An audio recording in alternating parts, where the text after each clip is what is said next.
En esta mañana quiero compartir con ustedes un mensaje que pues el Señor ha ido poniendo desde hace un tiempo en mi mente, en mi corazón, y es en cuanto a la santidad, ¿verdad?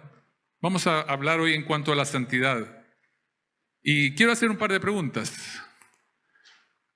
directas, que nos hagan reflexionar. La primera pregunta es, ¿está viviendo usted en santidad? ¿Está viviendo en santidad? La segunda pregunta es sumamente importante porque nos va a ayudar a contestar la primera. ¿Qué es la santidad? ¿Qué entiende usted por santidad? Porque para poder saber si estamos viviendo en santidad necesitamos saber qué es la santidad, ¿verdad? Nos parecería tal vez que el concepto de santidad es como algo difícil de definir, ¿verdad? Y es tal vez algo abstracto a veces, y no hallamos qué palabras utilizar, pero es sumamente importante que entendamos qué es la santidad para poder vivir en santidad. No existe en la Biblia una definición como tal, ¿verdad? Que diga la santidad es esto y esto, ¿verdad? Pero sí nos da parámetros, nos da ideas para que nosotros podamos entender. Yo, pues a la luz de lo que he aprendido de la palabra de Dios, he redactado una breve definición de lo que yo entiendo por santidad. Quiero compartirla con ustedes. No es una definición exclusiva, no es una definición, como decimos, grabada en piedra, que no se pueda cambiar, ¿verdad? Las palabras, lo que importa es la idea, los principios, y que estén basados en la palabra de Dios. Y yo defino la santidad de la siguiente manera. La santidad es una calidad de vida caracterizada por la práctica de una pureza moral y amor basados en la verdad de la palabra de Dios. Quiero repetirla.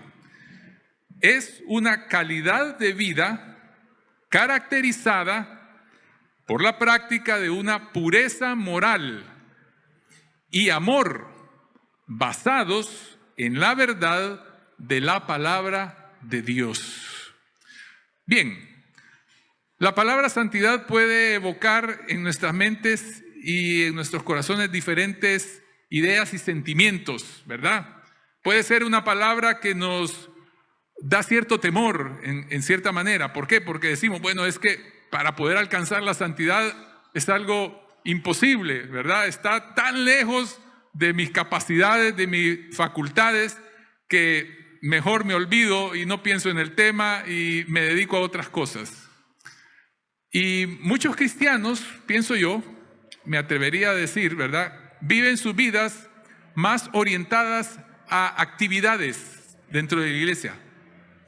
Y podemos llegar a tener la idea de que el cristianismo se trata de actividades, de ministerios, porque pues se nos induce a que participemos de X, Y, Z actividad que se realiza o de participar en un ministerio, lo cual, dicho sea de paso, es algo bueno, ¿verdad? Participar, ese tiempo que tenemos para poder compartir con otros, poder ministrar a otros, poder ser ministrados también, es sumamente importante. Pero realmente la vida cristiana no se trata de actividades.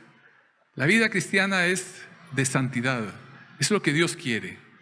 Y el término en sí, como digo, puede ser que nos asuste, ¿verdad? Nos desafíe, nos haga sentir impotentes, decir, no, yo no puedo. Eso es para los líderes, pero realmente la santidad es algo que Dios quiere y demanda de cada uno de aquellos que se han convertido. Ahora, déjenme decirles una cosa. La santidad y la santidad de Dios, ¿verdad? Porque la falsa santidad es otra cosa, ¿verdad? Eso es, podríamos decir, es una santurronería, pero la verdadera santidad, la santidad bíblica, es hermosa. ¿Sabía usted? La santidad bíblica, la santidad de Dios, es hermosa. ¿Ya? Y no solamente habla de la santidad de Dios, la santidad que es propia de Dios, sino la santidad que Dios quiere que también nosotros vivamos. Porque la santidad que Dios quiere que vivamos hermosea nuestras vidas. ¿No da gusto? Bueno, pensemos en la vida de nuestro Señor Jesucristo, el ejemplo. Él vivió una vida de santidad y sin lugar a dudas su vida era algo agradable delante, obviamente, de los ojos de Dios y delante de los demás. Dice ahí en uno de los evangelios que el Señor crecía en sabiduría, en gracia para con Dios y los hombres. ¿Ok? Entonces la santidad, hermanos, lejos de ser algo que nos debe de ocasionar tal vez un sentimiento de rechazo, ¿verdad? Pensar en ella, debe ser algo que nos debe de atraer profundamente, algo que debemos de anhelar profundamente, porque la santidad es hermosa. Dice allí en el Salmo 96:9, vayan conmigo al Salmo 96:9.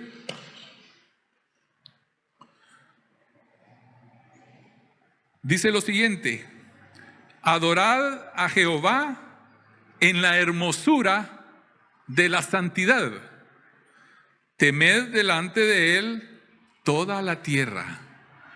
Esto puede hablarnos tanto de, como digo, de la hermosura, de la santidad de Dios, como de la hermosura de la santidad de alguien que está viviendo de acuerdo a la voluntad de Dios. Dice allí en el Salmo 93:5, tus testimonios son muy firmes, la santidad conviene a tu casa, oh Jehová, por los siglos y para siempre. Y en otra traducción, si mal no recuerdo, en la Nueva Versión Internacional, en este pasaje dice que la santidad es el adorno de tu templo. Ya, la santidad, hermanos, va a adornar nuestra vida. Lejos de ser algo que nos debe de causar como cierto temor, debe ser algo que debemos de anhelar, vivir en santidad, como el Señor quiere. Ahora pues, vamos a ver en un pasaje que está en Primera de Pedro, quiero que busquen conmigo Primera de Pedro, capítulo 1, versículos 13 hasta el final. Veamos qué es lo que implica la santidad. ¿Qué implica? Como decía, no existe una definición como tal, pero podemos ver cuáles son los elementos que están implícitos en el concepto de la santidad y qué es lo que Dios quiere. Leamos del versículo 13 al final del capítulo 1 de Primera de Pedro. Dice así: por tanto, ceñid los lomos de vuestro entendimiento, sed sobrios y esperad por completo en la gracia que se os traerá cuando Jesucristo sea manifestado. Como hijos obedientes, no os conforméis a los deseos que antes teníais estando en vuestra ignorancia, sino, como aquel que os llamó es santo, sed también vosotros santos en toda vuestra manera de vivir.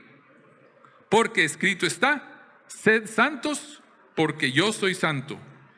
Y si invocáis por Padre a aquel que sin acepción de personas juzga según la obra de cada uno, conducíos en temor todo el tiempo de vuestra peregrinación, sabiendo que fuisteis rescatados de vuestra vana manera de vivir, la cual recibisteis de vuestros padres, no con cosas corruptibles como oro o plata, sino con la sangre preciosa de Cristo, como de un cordero sin mancha y sin contaminación, ya destinado desde antes de la fundación del mundo, pero manifestado en los postreros tiempos por amor de vosotros, y mediante el cual creéis en Dios, quien le resucitó de los muertos y le ha dado gloria, para que vuestra fe y esperanza sean en Dios, habiendo purificado vuestras almas por la obediencia a la verdad, mediante el Espíritu, para el amor fraternal no fingido, amaos unos a otros entrañablemente, de corazón puro, siendo renacidos, no de simiente corruptible,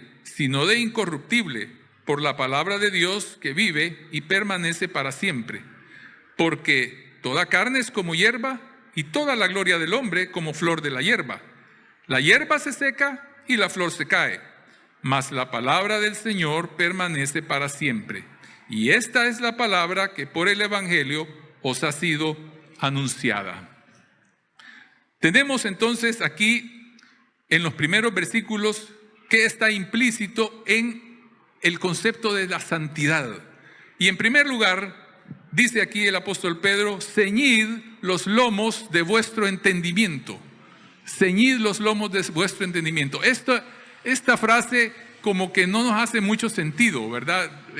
De hecho, el verbo ceñir es un verbo que no usamos nosotros mucho, ¿verdad? Pero ceñir es la idea de apretar, ¿verdad? De ajustar algo. Y esto se relaciona con la vestimenta que usaban en aquella época. Si hemos visto por películas o dibujos que utilizaban túnicas, ¿verdad? Pero para poder ya incorporarse a las labores diarias, al trabajo o actividades ya que demandaran cierto esfuerzo físico, no podían andar con la túnica así suelta, ¿verdad? Haga de caso que usted va a andar por la calle con una bata, ¿verdad? Pero así toda floja, eso de alguna manera le va a estorbar. Entonces, para poder andar más cómodamente y poder dedicarse a las actividades que tenían que hacer, usaban un cincho, ¿verdad? Con el cual se ajustaban la túnica, se la ceñían. Entonces aquí el apóstol Pedro dice, ciñan, ajustense los lomos de su entendimiento, o sea, la mente. Y aquí es el primer punto, la santidad empieza en la mente, ¿verdad?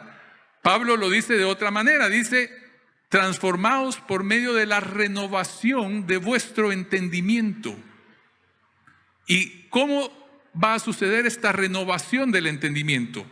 Va a suceder por ir cambiando esos conceptos, esas ideas que hay en nuestra mente, con las cuales tal vez llegamos al Evangelio, ¿verdad? Cada quien con un bagaje diferente, dependiendo de sus circunstancias, dependiendo del tiempo que ha vivido antes de conocer a Cristo, llega con un bagaje de pensamientos ya bien instalados en la mente y muchas veces pensamientos contrarios a Dios.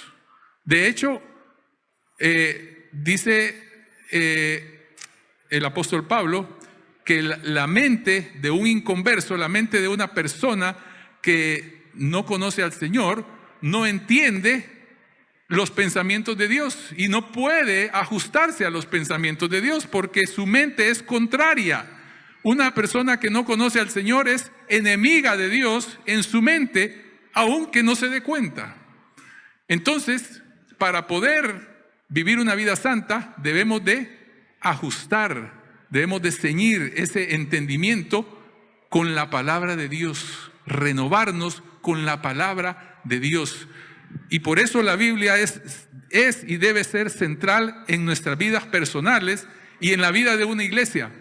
Si nuestra relación con la palabra de Dios es débil, si no estamos escudriñándola, si no estamos meditando en ella, no podemos esperar que nuestras vidas sean acorde a la voluntad de Dios. Es imposible, hermanos, ¿verdad? Es como una ley, ¿verdad? Yo sé que hay muchos hermanos que a veces como que le rehuyen al estudio de la palabra de Dios, a un estudio serio, pero es vital para que nuestras vidas puedan ser cambiadas y transformadas. Ceñir los lomos de nuestro entendimiento. En segundo lugar, dice aquí Pedro, sed sobrios, sed sobrios. La sobriedad es un concepto que es opuesto a estar ebrio, ¿verdad? Y una persona ebria es una persona que está controlada, está bajo los efectos del alcohol y pierde la noción de la realidad, pierde la noción de las cosas. Sus sentidos ya no están adecuadamente sintonizados con la realidad, pierde la capacidad de estar alerta. Por eso es que pues le dicen obviamente que una persona que está bajo los efectos del alcohol no debe manejar, ¿verdad? Pero tampoco debe hacer muchas cosas. Ahora, si usamos la figura de alguien que está bajo los efectos del alcohol para entender verdades espirituales, puede ser que como creyentes estemos aletargados espiritualmente, que estemos adormecidos espiritualmente. Y aquí Pedro dice, sed sobrios, es decir, estar despiertos, estar alertas espiritualmente. De otra manera, no podremos vivir en la santidad que Dios quiere. En tercer lugar, Pedro nos habla de un cambio de perspectiva. Un cambio de perspectiva. Dice aquí, en el versículo 13, esperad por completo en la gracia que se os traerá cuando Jesucristo sea manifestado. ¿En qué está esperando usted, hermano? ¿En qué estamos esperando? ¿Cuál es nuestra esperanza en la vida? Puede ser que estemos esperando de que las cosas sean mejor, que el gobierno cambie ciertas leyes, etcétera, etcétera, y estamos esperanzados en eso. Nuestra esperanza es algo terrenal, pero el Señor nos invita y más que nos invita, nos exhorta, nos manda a que nuestra esperanza, nuestra perspectiva esté puesta en las cosas de arriba, ¿verdad? En las cosas de arriba, en las cosas espirituales. ¿Y a qué se refiere esto de la gracia cuando Jesucristo sea manifestado? ¿Cuál es la gracia que el Señor nos traerá cuando se manifieste? Bueno, vamos a ir a Primera de Juan. Por favor, acompáñenme ahí a Primera de Juan, capítulo 3. Aquí el apóstol Juan nos explica qué es lo que va a suceder al manifestarse el Señor. En el capítulo 3, versículos 2 y 3 dice lo siguiente: amados, ahora somos hijos de Dios y aún no se ha manifestado lo que hemos de ser. Es decir, hermanos, ahorita nos vemos como personas comunes y corrientes. Es decir, el día que nos convertimos, físicamente no cambió nada, ¿verdad? Seguimos siendo los mismos físicamente.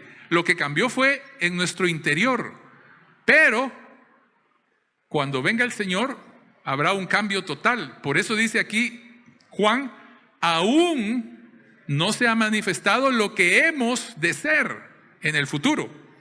Pero sabemos que cuando Él se manifieste, seremos semejantes a Él, porque le veremos tal como Él es.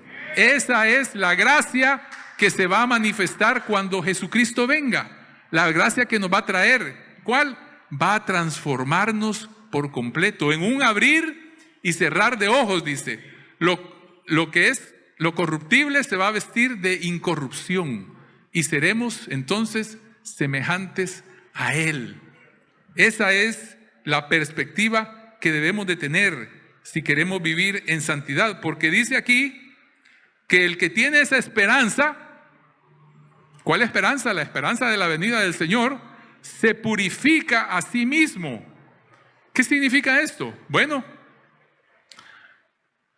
si nosotros creemos verdaderamente que el Señor viene y que puede venir en cualquier momento, pues ¿cómo vamos a querer estar cuando Él venga? ¿Ya? Hermano, hermana, ¿cómo va a querer usted estar cuando el Señor venga? ¿Quiere que lo encuentre viviendo en santidad? ¿O no importa, verdad? Que el Señor venga y ni modo, si me encuentra haciendo cosas que a Él no le agradan, ok, el Señor va a venir siempre, pero dice más adelante aquí que si Él viene y nosotros estamos haciendo o viviendo fuera de su voluntad, dice que nos vamos a avergonzar, ¿verdad? Pero debería de ser el deseo, el anhelo de cada creyente poder decir: Señor, ven pronto, ¿verdad? Ven pronto, y ven pronto porque estoy aquí preparado, listo para recibirte cuando sea. O si tú me llamas también a tu presencia, igual. Entonces, cambio de perspectiva. Esperando, y dice aquí, esperar por completo, ¿verdad? O sea, que nuestra esperanza en Él sea total, de que Él viene y nos va a transformar a su imagen y semejanza. ¿Qué más está implícito en el hecho de vivir en santidad? En el versículo 14 dice, como hijos obedientes, como hijos obedientes. La obediencia, hermanos, es vital. Y la obediencia debe ser algo que constituya una firme determinación en nuestro corazón a vivir una vida de santidad. Déjeme decirle algo. La santidad no va a suceder como por arte de magia. La santidad no se va a dar como algo en forma natural o espontánea solo por el hecho de que seamos creyentes, ¿verdad? Hay personas que puede ser que así piensen, ¿verdad? De que no, el Señor lo hace todo, ¿verdad? Yo no tengo que hacer nada, ¿verdad? Porque no debo de actuar en mis fuerzas para que el Señor me cambie. La verdad es que ese es un malentendido acerca de cómo Dios obra. Cuando Dios habla de que no debemos de confiar en nuestras fuerzas, habla de que no debemos de confiar en nuestra capacidad, ¿verdad? En nuestros méritos, ¿ok? Pero de que tenemos que hacer algo para cambiar, para vivir en santidad, tenemos que hacer algo. Si no, la Biblia no estaría llena de instrucciones acerca de qué es lo que tenemos que hacer. Si todo fuese automático, que porque yo soy creyente, en forma automática, espontánea, natural, mi vida va a cambiar, entonces la Biblia no contendría instrucciones acerca de qué es lo que tenemos que hacer. Pero lejos de eso, la Biblia nos da instrucciones y nos dice que debemos poner todo empeño en cumplir estas instrucciones que nos da. El mismo apóstol Pedro nos lo dice ahí en la segunda carta. Vayan conmigo, por favor, a segunda de Pedro, capítulo 1.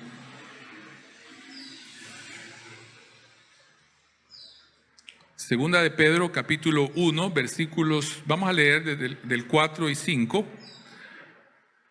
Leamos desde el 3 para tener el contexto. Dice, como todas las cosas que pertenecen a la vida y a la piedad nos han sido dadas por su divino poder, mediante el conocimiento de aquel que nos llamó por su gloria y excelencia, ¿ok? Todas las cosas, dice el apóstol Pedro, todo lo que necesitamos para vivir como Dios quiere, Él ya nos lo dio. No necesitamos buscar más, ya nos lo dio, lo tenemos. Tenemos el Espíritu Santo, tenemos su palabra, tenemos su poder, tenemos su amor. Dice el Señor que Él ha derramado su amor en nosotros, no nos lo ha dado por gotitas, sino que lo derramó en nuestras vidas. Todo lo tenemos ya. Y sigue adelante, dice, versículo 4, por medio de las cuales nos ha dado preciosas y grandísimas promesas, para que por ellas llegaseis a ser participantes de la naturaleza divina, habiendo huido de la corrupción que hay en el mundo a causa de la concupiscencia. Ok, hasta ahí estamos bien, ¿verdad? O sea, podemos decir, bueno, el Señor nos ha entregado todo lo que necesitamos para poder vivir en santidad. Pero, dice Pedro en el versículo 5, vosotros también, poniendo, ¿qué dice? Toda diligencia. Por esto mismo, añadida a vuestra fe, virtud, a la virtud, conocimiento, etcétera, etcétera. Poner toda diligencia. Es decir, es como que el Señor nos entrega un tesoro, o nos dio una mina en la cual el Señor nos dice, ahí esa mina está llena de diamantes, ok, pero ¿y qué va a pasar con ese tesoro? ¿Qué va a pasar con esa mina llena de diamantes si yo no hago nada por aprovecharlo? Ahí se va a quedar. Por eso dice aquí, poniendo toda diligencia. En pocas palabras, si Pedro hubiera sido salvadoreño, hubiera dicho así, pónganse las pilas, ¿verdad? Hermanos, pongámonos las pilas para vivir en santidad. Eso es lo que está diciendo Pedro aquí.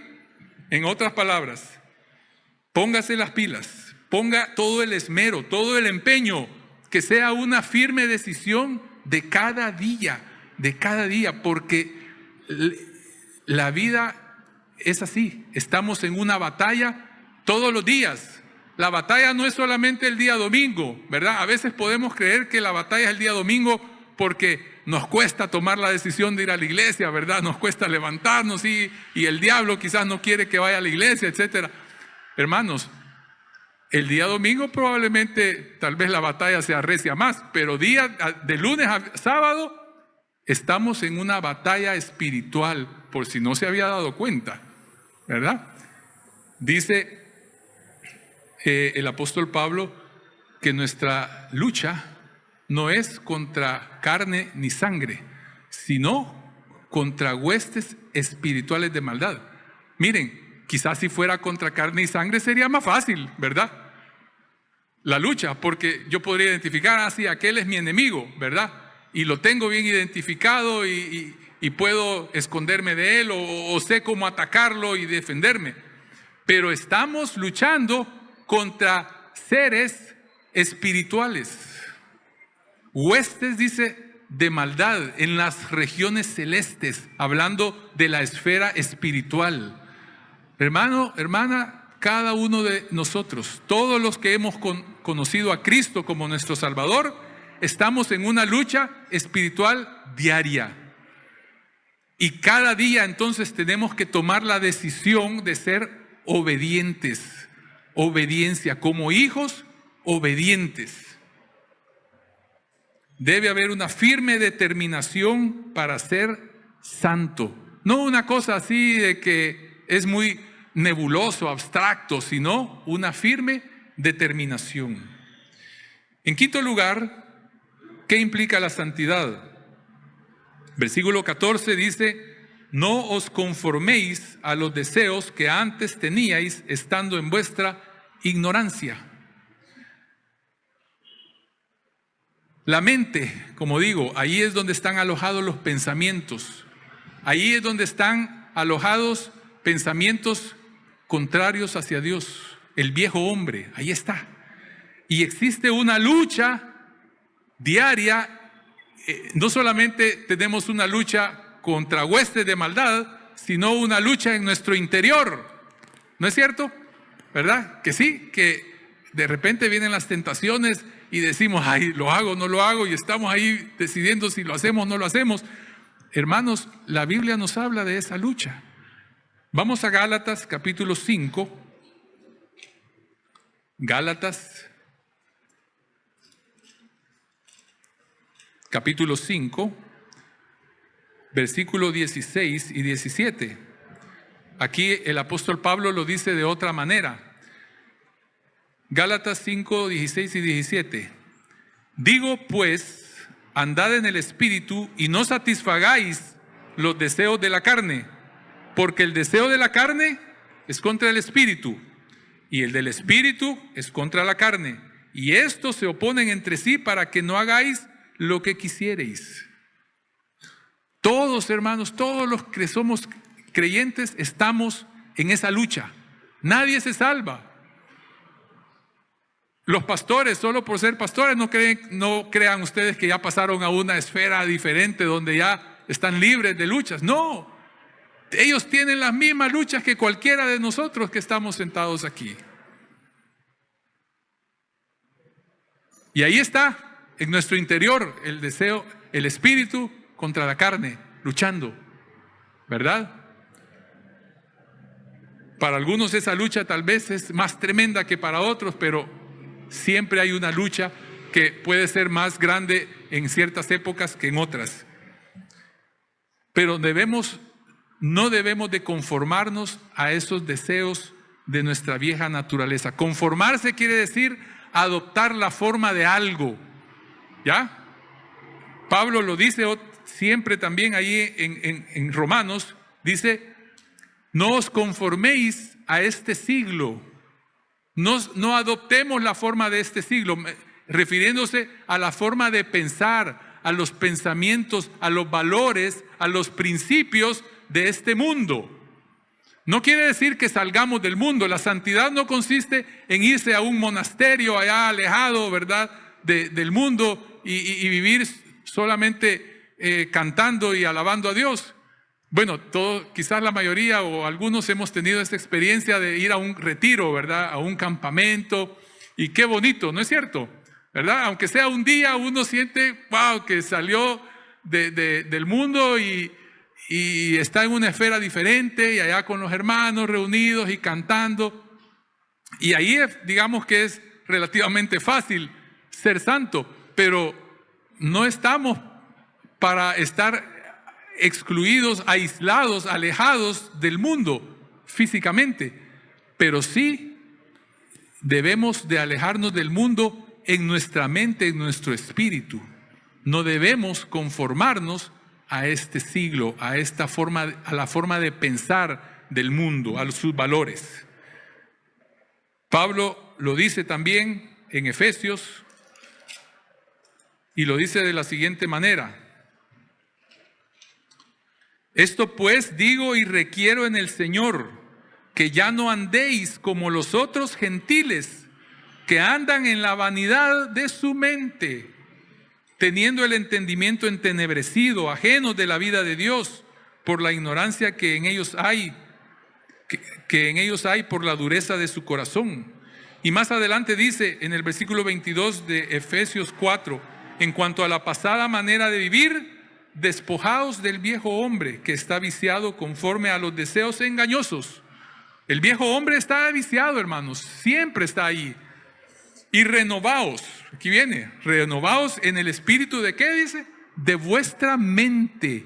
Volvemos otra vez al punto, la mente es clave. Si no estamos renovando la mente, no podemos vivir una vida de santidad como Dios quiere. Y vestidos del nuevo hombre creado según Dios en la justicia y santidad de la verdad. Esto es entonces lo que implica la santidad, la vida de santidad. Ceñir los lomos de nuestro entendimiento, ser sobrios, un cambio de perspectiva, una obediencia diaria y firme, y no conformarnos a nuestra vieja naturaleza. Ahora tengo otra pregunta. ¿Y por qué debemos de ser santos? ¿Cuál es la razón?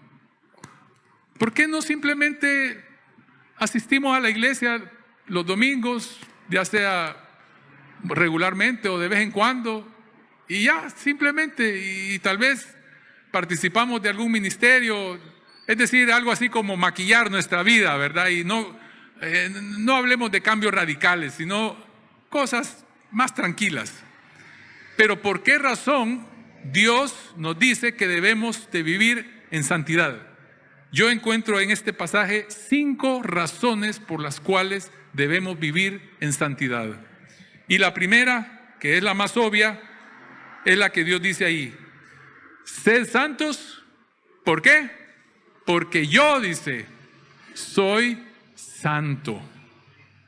Hermanos, es lo más lógico, digamos, lo más natural. Si tenemos un Dios que es santo, pues nosotros que somos sus seguidores, no podemos vivir de otra manera que no sea la santidad, algo que vaya acorde al Dios al cual servimos. Porque yo soy santo, dice, ustedes sean santos también, porque somos su pueblo. El apóstol Pedro más adelante dice en su carta que nosotros somos real sacerdocio, somos linaje escogido, somos nación santa, pueblo adquirido por Dios. ¿Para qué? Para que anunciemos las virtudes de aquel que nos llamó de las tinieblas a su luz admirable. La palabra santo puede a veces ocasionarnos, como decía, algunos malos entendidos también, porque tenemos la idea de lo que se enseña en la Iglesia Católica, ¿verdad? Que hay personas muy especiales que fueron o que las han declarado santas. Hermanos, todo aquel que ha conocido a Cristo como Salvador y Señor es santo. Así que aquí estamos, los que somos creyentes de veras, estamos en una congregación de santos. Somos santos, hermanos. ¿Y qué quiere decir eso? Que el Señor nos ha puesto aparte, nos ha apartado, nos ha sacado del mundo, nos ha rescatado del mundo para que seamos sus testigos. Porque yo soy santo, dice, sean santos. En segundo lugar, debemos ser santos porque Él es un juez justo y no hace, dice, acepción de personas. Versículo 17. Y si invocáis por Padre a aquel que sin acepción de personas juzga según la obra de cada uno, conducíos en temor todo el tiempo de vuestra peregrinación. Aquí hay dos elementos importantes: el temor y el concepto de peregrino. Hermanos, no solamente Dios nos ha apartado del mundo para su propósito, sino que somos peregrinos. ¿Qué es un peregrino? Un peregrino es una persona que va de paso, ¿verdad? Por un lugar. Y yo, hoy que he estado en este proceso de movernos de aquí del país para otro país, se me ha ilustrado mejor la idea, ¿verdad? Porque estamos ahí en el proceso de vender las cosas y de deshacernos de todo lo que teníamos en la casa. Que dicho sea de paso, qué increíble todo lo que uno tiene en la casa, hermanos. Es sorprendente. Pero bien, ahí hemos estado tratando de definir, bueno, qué nos llevamos, qué no nos llevamos, y claro, lo que pueda caber en las maletas y nos permitan llevar en el avión.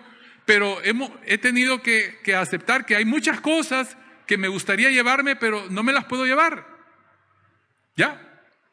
Y entender que aquí yo estaba de paso prácticamente. Ahorita estoy de paso en el país para irme a otro país. Y nosotros, como hijos de Dios, estamos de paso en esta tierra, hermanos, ¿verdad? Nuestra ciudadanía, dice, ¿dónde está? Hermanos, nosotros no somos ciudadanos de este planeta. Aunque vivimos aquí, obviamente, ¿verdad? Aquí está nuestra residencia, aquí está nuestra casa, nuestras posesiones, la familia, pero no somos residentes permanentes, estamos de paso, peregrinos. Nuestra ciudadanía está en los cielos, de donde también esperamos al Señor y Salvador Jesucristo. Y en virtud de que somos peregrinos, de que estamos de paso y que un día vamos a estar delante de Dios, ¿verdad? Como juez justo, no para recibir un castigo, sino para recibir de acuerdo a cómo haya sido nuestro andar con el Señor, ¿verdad? ¿Han oído ustedes hablar del tribunal de Cristo? ¿Sí? Si no han oído, investiguen qué es el tribunal de Cristo, ¿verdad? Es importante ese concepto. Pero estaremos delante del Señor y Él nos dará conforme a lo que cada uno haya hecho, dice, según mientras estaba en el cuerpo, sea bueno o sea malo. Pero no está hablando aquí de un juicio para condenación, sino es un juicio para dar premios, dar recompensas en base a cómo haya sido nuestra vida como hijos de Dios. Y entonces se introduce aquí el concepto de temor. Temor. Hermanos, a veces se nos ha dicho que el temor no significa miedo, pero la palabra temor significa miedo, ¿verdad? Claro, no un miedo de Dios de que Él nos va a partir con un rayo si salimos de aquí por algún mal pensamiento o alguna cosa mala que hayamos hecho. No, está hablando de un temor reverente, ¿ya? De tener temor de ofender a Dios, pero porque lo amamos, porque lo respetamos, porque lo reverenciamos. Dios quiere que tengamos temor de Él. En tercer lugar, ¿por qué debemos de ser santos? Porque hemos sido rescatados. ¿Rescatados de qué? De una forma de vivir vana, sin sentido, sin propósitos, sin valor. Algo vano es algo que no tiene valor. Miren, la vida de cualquier persona que no conoce al Señor, no importa qué tan bonita pueda ser, no importa qué tantas cosas buenas pueda tener, no importa qué tan bien se pueda portar, nada de eso importa. Si no conoce a Cristo, su vida es vana, sin valor. Es más, dice la palabra de Dios que esa persona está muerta en sus delitos y pecados. Su vida está vacía, aunque no lo sienta, no se dé cuenta. Y el Señor nos rescató a nosotros de ese tipo de vida. ¿Qué les parece? Amén. Sí, amén, es una bendición. El Señor nos ha rescatado de el pecado. Miren, yo cuando veo y oigo noticias de artistas y gente famosa y veo sus vidas como son un desastre, ¿verdad? Pueden tener mucha fama y riquezas, etcétera, pero uno dice, wow, qué clase de vida más terrible, ¿verdad? Gracias a Dios, digo yo, gracias Señor porque me libraste del pecado, del poder del pecado. Gracias porque tengo una vida nueva y es la vida que Cristo me ha dado. Y no solamente es el hecho de que fuimos rescatados de esa vana manera de vivir, sino cuál es el precio que el Señor pagó para rescatarnos. Dice que no fue con cosas corruptibles como oro o plata, pero aun cuando el oro y la plata tengan mucho valor, ¿verdad? Imagínense que dijeran, bueno, voy a pagar por la vida de alguien 10 toneladas de oro puro. Uno diría, wow, la vida de esa persona realmente es muy valiosa para que alguien quiera dar 10 toneladas de oro puro. Pero dice Pedro aquí que ni siquiera eso fue lo que Dios usó, porque eso es corruptible, ¿ya? Y prácticamente es sin valor. Pero Dios se dio a sí mismo por nosotros. A sí mismo. Él se despojó de toda su gloria, tomó forma de hombre, se humilló para rescatarnos, para morir en nuestro lugar. Amén. Gracias a Dios. Gloria a Dios, ¿verdad? Por su palabra. Ese es el mensaje del Evangelio, que Él vino a morir, a dar su vida para rescatarnos para sí, para hacer de nosotros un pueblo especial y único. En cuarto lugar, ¿por qué debemos ser santos? Pues porque Él nos ha purificado. Dice el versículo 22, habiendo purificado vuestras almas por la obediencia a la verdad. Hermanos, yo pienso en algo, y esto quizás va más para los hombres, ¿verdad? Que en los que tenemos vehículo, cuando llevamos el vehículo a que le hagan su lavado, su aspirado y todo eso, nos sentimos bien, ¿verdad? Y sobre todo si el carro está brillante y todo, y no quisiéramos que una mancha cayera, no quisiéramos que se ensuciara nuevamente, aunque sabemos que se va a ensuciar, pero no quisiéramos que eso sucediera. O piense cuando usted anda con ropa nueva. Yo me acuerdo cuando estaba pequeño, ¿verdad? No sé si todavía se estila hoy, del estreno del 24, ¿verdad? Ya salía uno con su ropa nuevecita, la que le habían podido comprar, y uno quería que no se le fuera a ensuciar esa ropa. Sabía uno que se iba a ensuciar, pero uno quería mantenerla lo más nítida posible, ¿ya? Porque estaba limpio. Nuestras almas han sido limpiadas, hermanos. Hemos sido limpiados de nuestro pecado. ¿Por qué vamos a querer ensuciarnos con el pecado? ¿Por qué vamos a querer ceder a las tentaciones para que nuestra vida sea manchada con el pecado? No. Digamos no al pecado, no a una vida de desobediencia. Hemos sido purificados. Y en quinto lugar, dice aquí en el versículo 23 que hemos sido renacidos.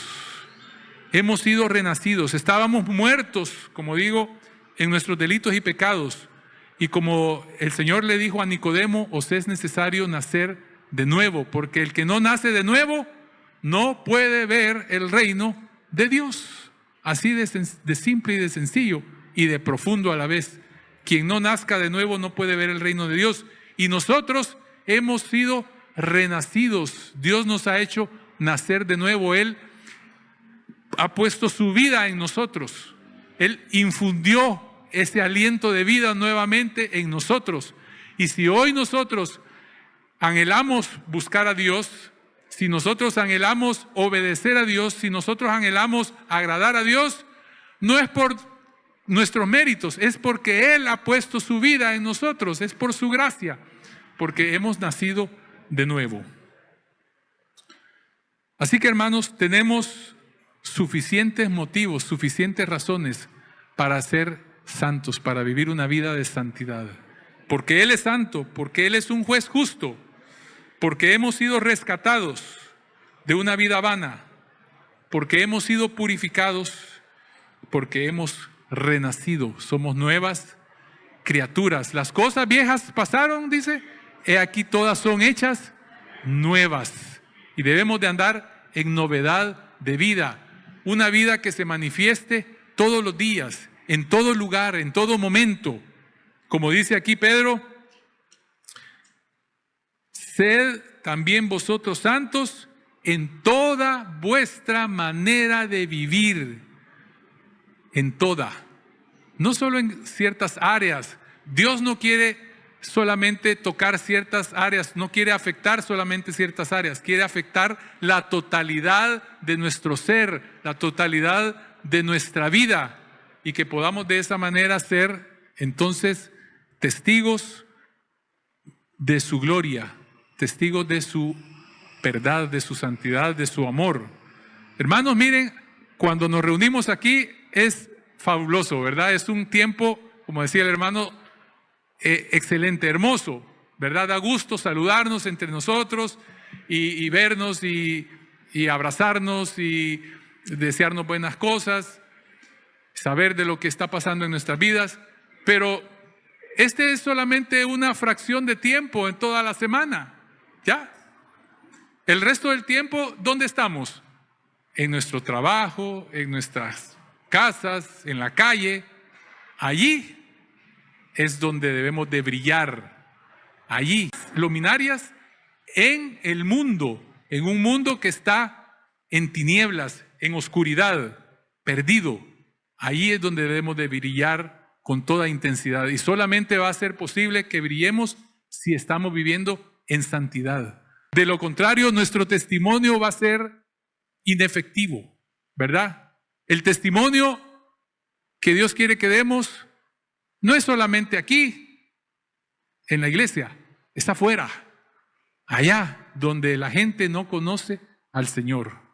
Así que, hermanos, tomemos la firme determinación de vivir en santidad, de que cuando las personas nos vean, que no tengamos necesidad de ponernos una camiseta aquí que diga Iglesia Bautista Vista Hermosa, sino que nuestra vida, con nuestros actos, con nuestra forma de hablar, nuestra forma de actuar, de pensar, con nuestras decisiones, puedan ver las personas que somos diferentes, que hay algo diferente en nosotros, que hay santidad genuina.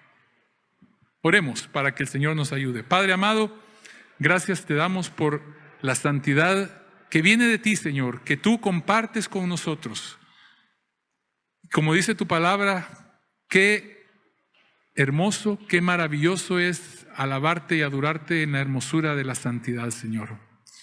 Padre, que la santidad sea para nosotros de aquí en adelante algo que anhelemos, algo que entendamos que es hermoso en nuestras vidas y que tú quieres que haya en nuestras vidas cada día. Padre, danos la gracia necesaria para andar en tus caminos, danos tu misericordia, por favor, para que día a día podamos vivir como a ti te agrada, Señor. Siendo cristianos obedientes, siendo hijos que están firmes en esa batalla espiritual en la cual nos encontramos. En el nombre de nuestro Señor Jesucristo. Amén.